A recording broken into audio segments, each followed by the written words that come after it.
À,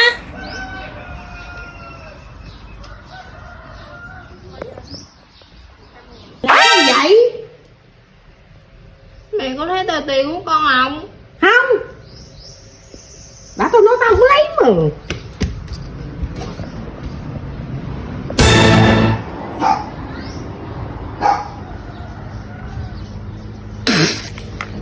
Mày làm cái gì vậy?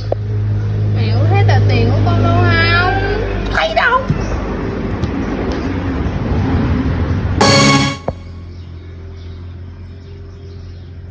Mày làm gì vậy?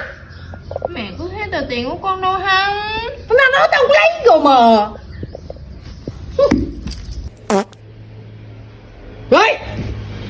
Mày mệt quá mày ơi. Đi ra đi. Tao trả cho mày luôn ra. 哎呦我的妈！